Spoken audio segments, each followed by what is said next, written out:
Pag-asa para sa mga nangungupahan sa Canada.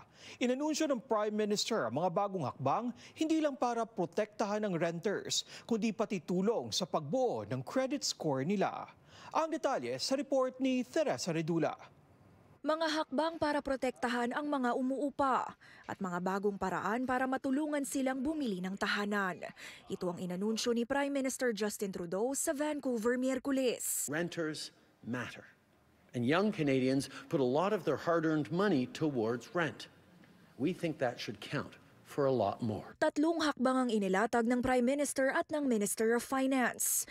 Una ang Tenant Protection Fund na magbibigay ng $15 milyong sa mga legal aid organizations para protektahan ang mga nagrerenta.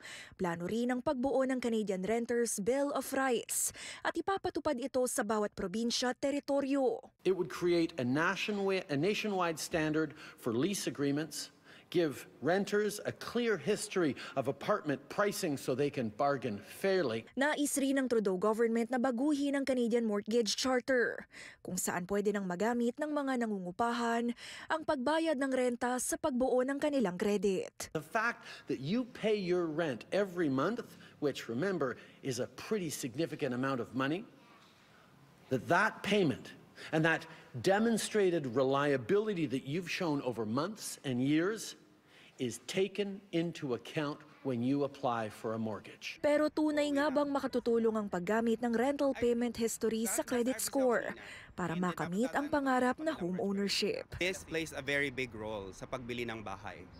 Kasi paano nga naman natin mababayaran ang mortgage kung marami na tayong balance sa ating mga credit cards. Then at the same time, kung gaano karami ang utang ng tao.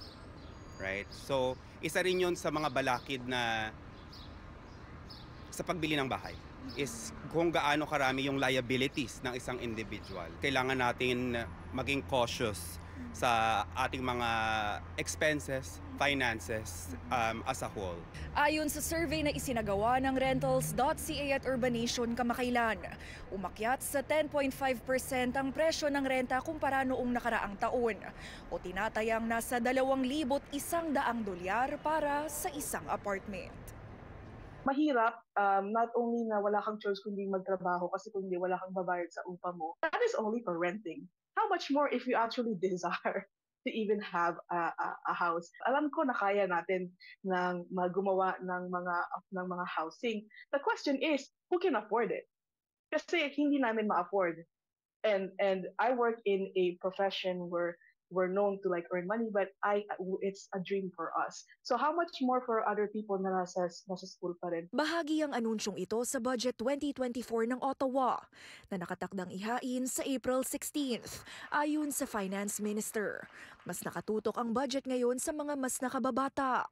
We are going to launch a no-holds-barred plan to wrestle down the costs of owning and renting a home. Para naman sa komunidad, sa isip, sa salita, ngayon asa na yung gawa. Teresa Redula, Omni News, Toronto.